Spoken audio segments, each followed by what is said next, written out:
कम से कम 2 महीना में ही एक गाना आप दीजिए, या पवन जी से भी मैं कहना चाहता हूँ, दोनों बड़े भाई हैं। यादव समाज का एक काला धब्बा खेसारीलाल यादव है।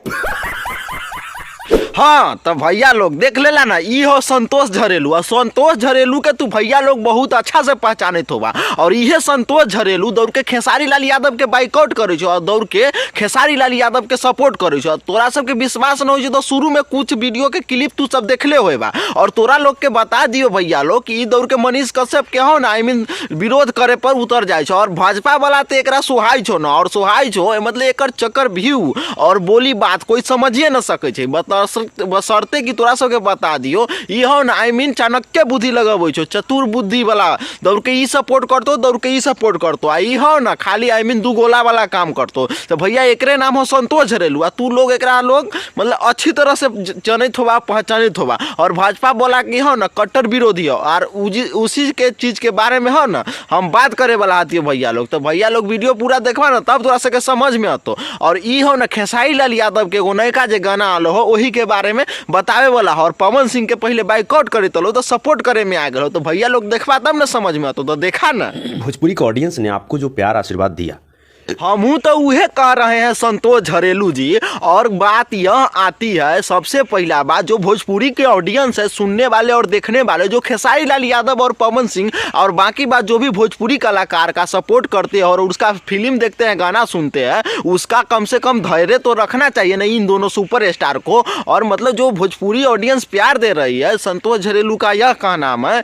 कि उसका बेकरार मतलब रखिए और अच्छा से अच्छा गाना लागे, मतलब कि लाइए मार्केट में। कहा है कि भैया आप दोनों है ना भोजपुरी के शेर है, तो भैया उसके अनुसार तो चलना जरूरी है। अगर वो कहीं एक आध गाना 1,000 मिलियन क्रॉस कर गया, ये है वो है दिस है दैट है, बहुत मार मारा। वहां से फिर भोजपुरी के लिए बॉलीवुड का रास्ता बड़ा सिंपल हो जाएगा, बड़ा आसान हो जाएगा। ओहो, अब हमको समझ में आया। संतोष झरेलू जी का कहने का मतलब है जो भोजपुरी का अस्तित्व है वो बढ़िया तरह से मिट जाए। कहा है कि भैया ये ऐसे बोल रहा है कि भोजपुरी में वो गाना लाया है, आई मीन ये हरियाणवी गाना था, उसमें खेसारी लाल यादव नहीं गाया है, अभी भल तुरंत आया है, वो मतलब हाई लेवल का गाना। तो संतोष झरेलू का कहना क्या है कि वैसा गाना लाइए और आप है ना बॉलीवुड में चल जाइए, तो भैया भोजपुरी में घंटा मच जाएगा, भोजपुरी में कोई रहमे नहीं करेगा। तो एक तरह से सीधा मान सकते कि भोजपुरी का अस्तित्व खत्म हो जाएगा। तो भैया ये बताइए और ये कहिए संतोष झरेलू जी कि आप भोजपुरी में ही काम करिए, बशर्ते कि भोजपुरी को बेहतरीन बनाइए। और आप कह रहे हैं कि मतलब कि जो भोजपुरी वालों है उसके लिए बॉलीवुड का रास्ता आसान हो जाएगा। तो आसान तो अभी वो है,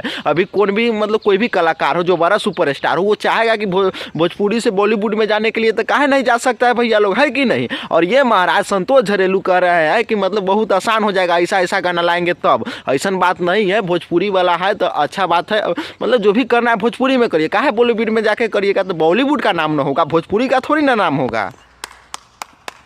पंजाबी लोग, हरियाणवी लोग, बंगाल के लोग, साउथ के लोग आज बॉलीवुड में हैं। मान लिए संतोष झरेलू जी आपका बात कि मतलब जो भी हरियाणवी लोग हैं और पंजाबी लोग हैं जो बॉलीवुड में कदम रखा हुआ है, हम आपका बात मान लिए, बशर्ते कि दुनिया में सबसे सुने जाने वाला म्यूजिक कौन है, आई मीन संगीत किसे कहते हैं, भोजपुरी। भोजपुरी है ना सबसे दुनिया में सबसे ज़्यादा सुने जाने वाला है। तो यही से समझ सकते हैं भोजपुरी में कितना पावर है। मान लेते हैं अन्य राज्य के जो भी लोग हैं बॉलीवुड में चला गया अपना भाषा छोड़ के, बशर्ते कि भोजपुरी वाले हैं तो यही कहेंगे भोजपुरी वाले जो भी करना है अच्छा से करिए, भोजपुरी में ही करिए। कहा है कि अपना भाषा को सम्मान करिएगा तब ना 8वीं सूची मतलब अनुसूची में जो भी जो मिथिलांचल जुड़ गया है, मैथिली भाषा जुड़ गया, भोजपुरी काहे नहीं जुड़ रहा है। मतलब कि आप सब ऐसा कारनामा करिए और करके दिखाइए ना भोजपुरी के लिए, तब ना जुड़ेगा। मतलब कि एगो बात जैसे कि संतोष झरेलू बोल रहा है कि मतलब जो भी है भोजपुरी वाले वो बॉलीवुड में चल जाए तो भोजपुरी में क्या बचेगा, घंटा बचेगा, बाबा जी के ठुल्लू, है कि नहीं। मजा आया और मैं ये जो मजा है हिंदुस्तान के हर व्यक्ति को देना। तो बाकी बात भैया लोग ये वीडियो आप लोगों को कैसा लगा कमेंट करके जरूर बताइएगा। और इस वीडियो को बनाना किसी के दिल और भावना को ठेस पहुंचाना नहीं था, मेरा एक ओपिनियन था। अगर फेसबुक पर देख रहे हैं तो फॉलो कर सकते हैं, अगर यूट्यूब पर देख रहे हैं तो सब्सक्राइब कर सकते हो। तो इसी के साथ आपको मिलता है किसी नेक्स्ट टॉपिक के साथ नेक्स्ट वीडियो में। जब तक के लिए जय हिंद, जय श्री राम।